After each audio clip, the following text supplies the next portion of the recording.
Hey guys, what's up? This is me, Nick from Mandarin Sophie, and we are here today doing a nice review on the Quality Wings 757.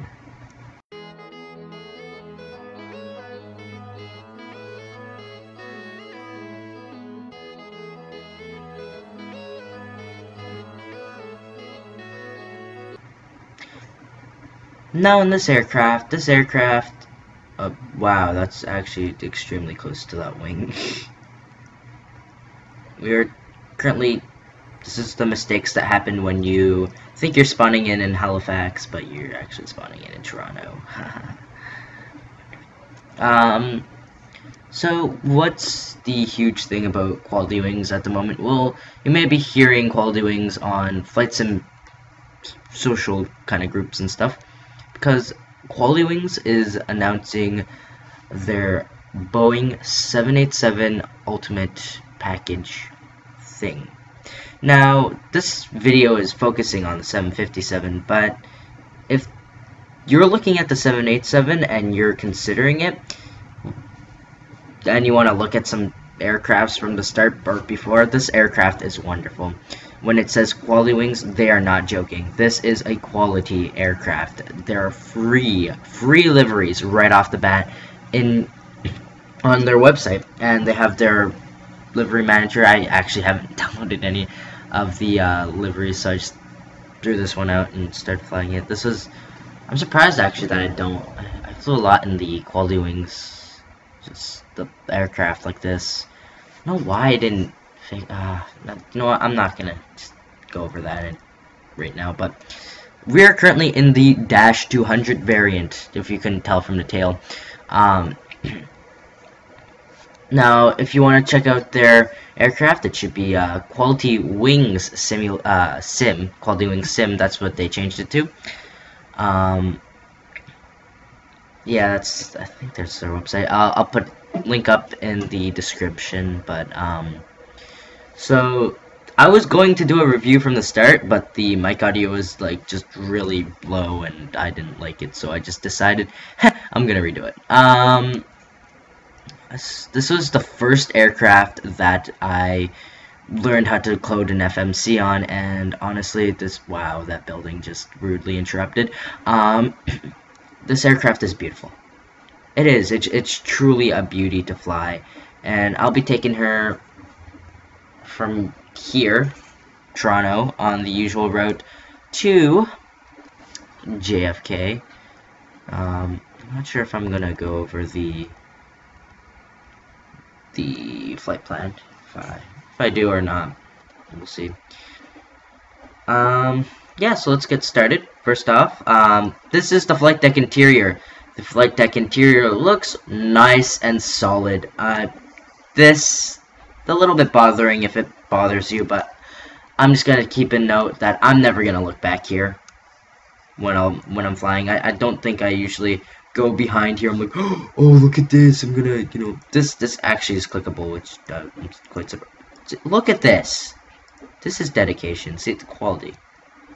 Look, you can look at that. Same with these and same with those. Anyways, if you take a look at the yoke, this doesn't move on the NGX. It moves. I don't really care. They have checklists built in.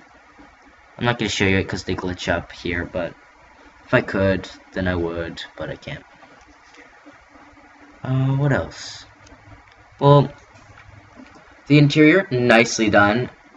Look at those 3D gauges. They're coming out. The buttons are coming out, and that's important. I like to see that. It makes it feel realistic in that fashion. We've got the panel stuff, floodlights, and some other stuff. This here tiller, some extra modeled in stuff, this low quality water.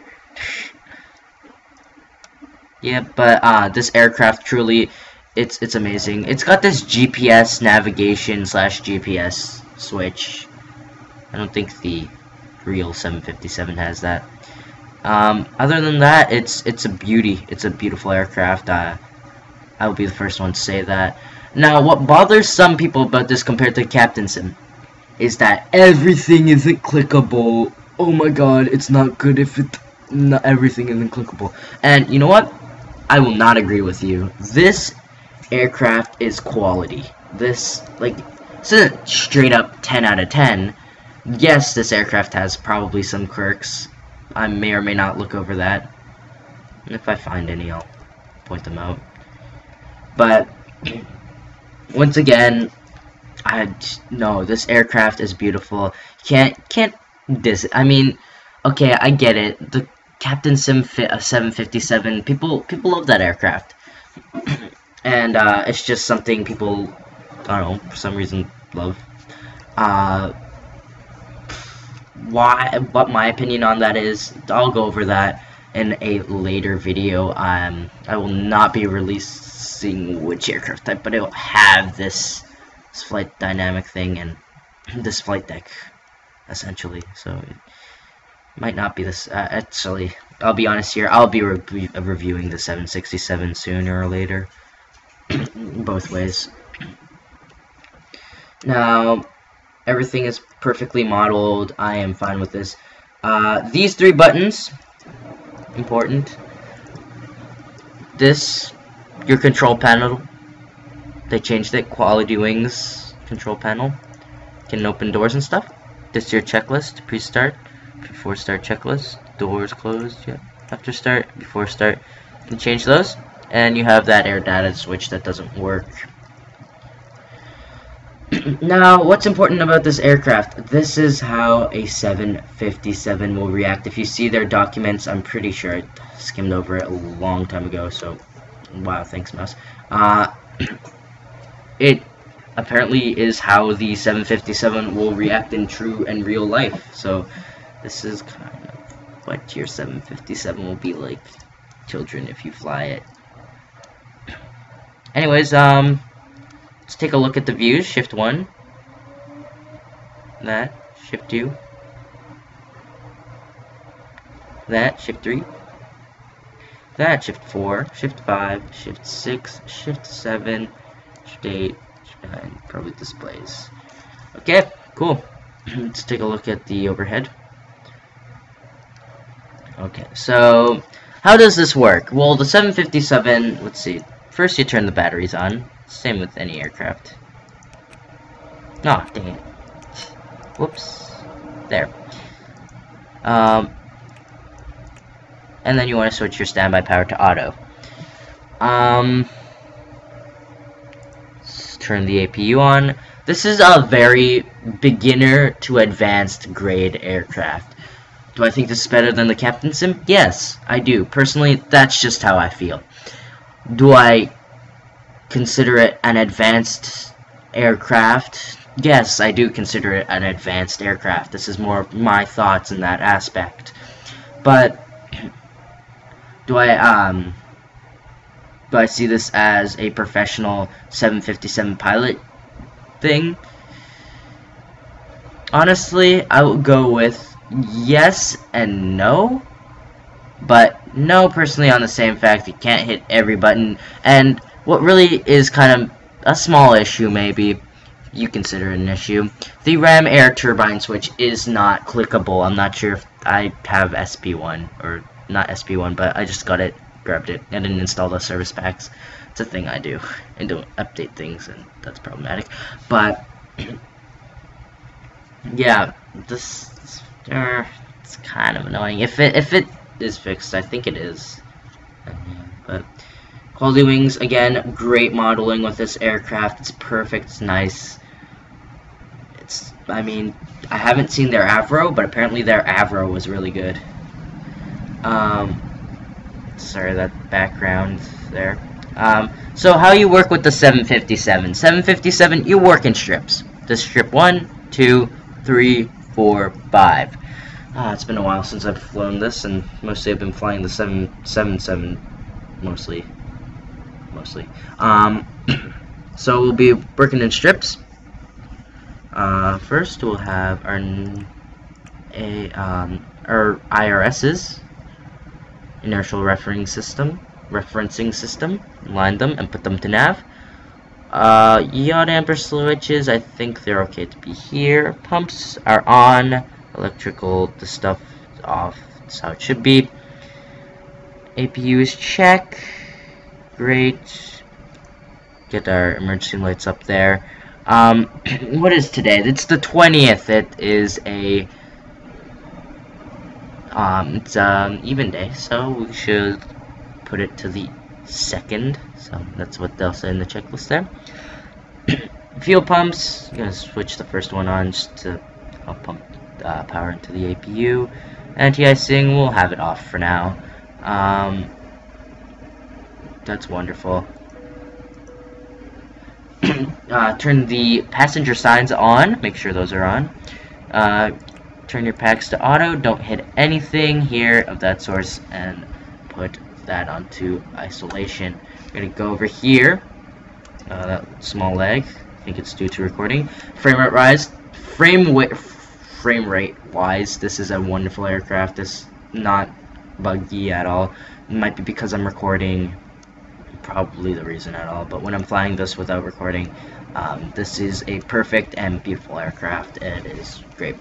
All these buttons work mostly, except for map and chart. Floodlights, panel lights, they both work. We're gonna change that to RTO. Move those and arm that. Again, we're arming the auto throttle switch. We are not turning it on. Okay, let's move over down. Actually, let's move down here. Make sure everything is right. So we're on map. Essentially, yeah, that's map.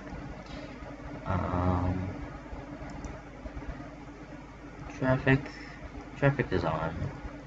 Make sure we have TA and RA. Oh, is that a thing? We can't. That is right. Okay, this bothers me. I will call this out. Is that you cannot switch your can't switch the mode of your transponder, which is, I mean, this should be a thing we have on all aircraft, being able to switch the transponder mode. Again, I might be calling out something that may be fixed, so if it is, ignore that. But I'm saying, you know, we should have that working at least. So here, I don't even know whether it's clickable, or if it's even doing anything. Yes, this, to get the TCAS on, I hit traffic button. This is wonderful. It works perfectly. I was online one day, and yeah, it worked. Let me just switch that there. It worked perfectly, so it's great. Yep, cool. So let's start working on the FMC if we can get that up there. Okay, panel state loaded. Position info. This is great. This is a very basic looking, very basic, pretty much flight deck. Whoops. Departure and arrival. We'll be departing using. We don't have Bulgy. We always have the Avro 5. I won't. Poodle. Do we have Poodle departure? No, we don't. That's wonderful. I'm going to guess we are 33 right. I can switch that if I need to. Yeah, it doesn't have that standard instrument departure that I usually use, so reserves will have 2.0. Cruising altitude today, 350. I'm pretty sure is the proper one. It's cute. We'll have $10 cost index. On to our takeoffs, we will have flaps 5. This isn't a huge aircraft to power up, and plus these Rolls-Royce engines are going to pull us up there. V1 is 150, VR is 156, and V2 is 162. This bothers me. This right here. We can't use this. This is just a click thing, right? And, I mean, it's click. If we could have a scroll here, that'd be nice. If that's already fixed, then, I don't know. But that's just my personal opinion. I'm not used to going up to the screen and putting my mouse up to it and then scrolling down. Don't like that at all. So our legs, nice. VNav should be good. Okay. As that, it's a very, very, very, very simple aircraft to configure for just for landing and stuff like that. Very, very simple aircraft. As you can see, I think as you just saw, the IRSs are just online right now.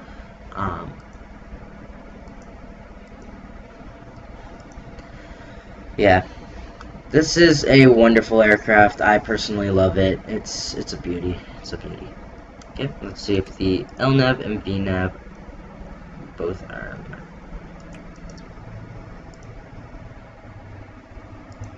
And that's a problem.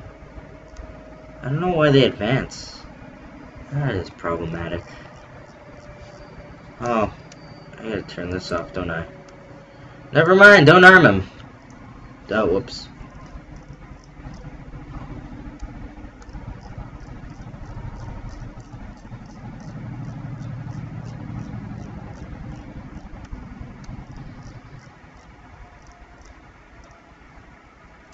Okay, cool. Yeah, don't arm the. Let's see if the VNav works. No, it doesn't. Well, screw you. Whatever. You know, if VNav works, we get it. Okay, let's get that back down to the VR speed, which was the V2 speed. Sorry, I shouldn't even have. You know what? I should have. This also bothers me. I can't use the FMC outside. And I also want separate FMCs. That's just a small thing. Again, no, it's a small thing.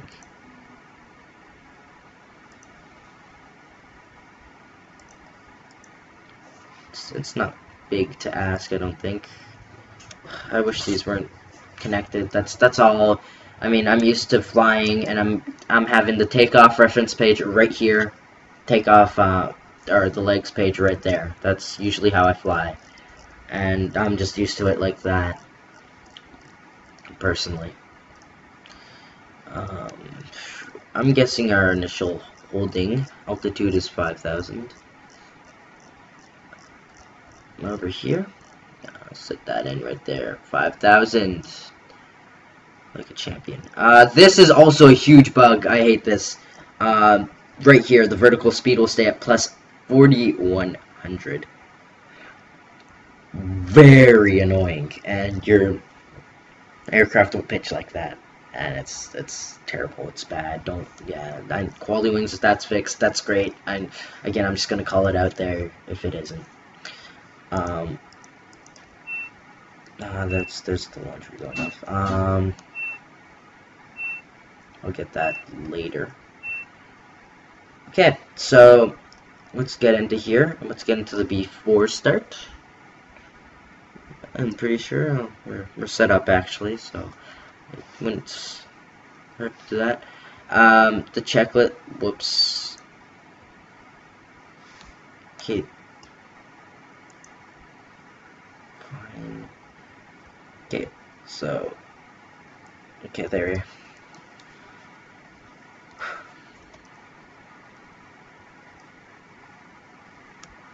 Okay. So we're gonna go here before start checklist. Doors are closed. Fuel pumps. Actually, I'm gonna go through the flows first. I don't even know the proper procedure in doing that. I'm just gonna go with it. Nice. Seatbelt signs are on. Fuel is on. Position lights are on. What else? Yeah, that's pretty good. Okay, the beacon light is on. Seatbelt signs on. Packs. Actually, packs are off there.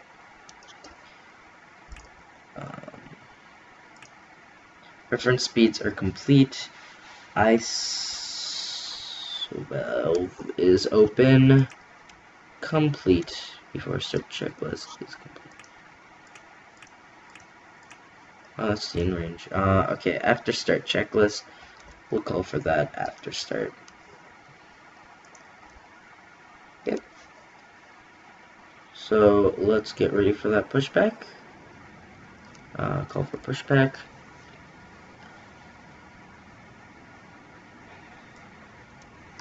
This isn't going to be a perfect pushback. Sadly, there is no built-in pushback system. It's fine. Those are extras.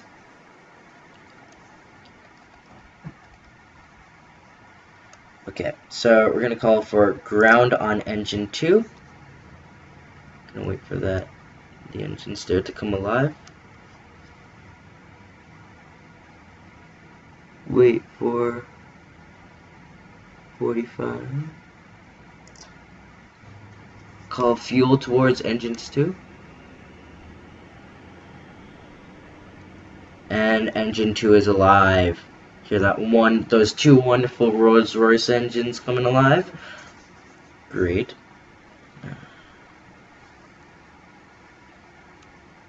Hear that. Oh yeah, I need to configure the fuel pumps there. Okay, let's get it. Not there, perfect. I'm gonna fix that up totally. Yeah, good enough for now. Okay. As we got the starter flicked off, we are now going to wait for that 45 there, coming in. Coming in.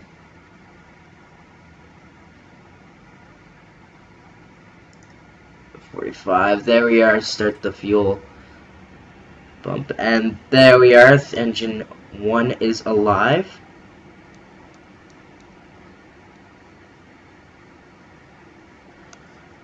Great, both engines are on. We are nicely in here. Now let's pull up the next checklist, which is the after start checklist. We'll go through and I'll leave it on the second there. Check. Don't need the APU on anymore. Check. Check. Check. Okay, isolation valve. Off. Closed. Packs. Both on. Recall.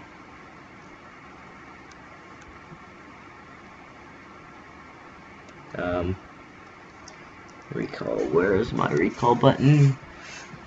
Oh, is it yes? Status switch? No. Recall. Checked. Checklist right here. Okay, the recall has been checked.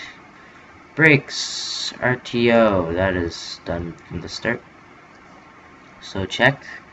And flap set. Okay,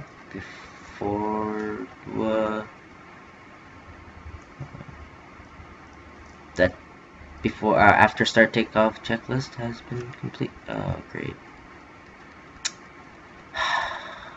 That's wonderful. That's what you want to see.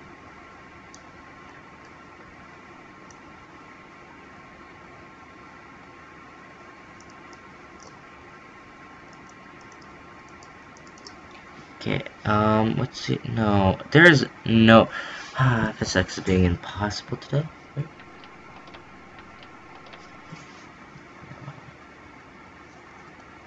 I'll work with this for a moment.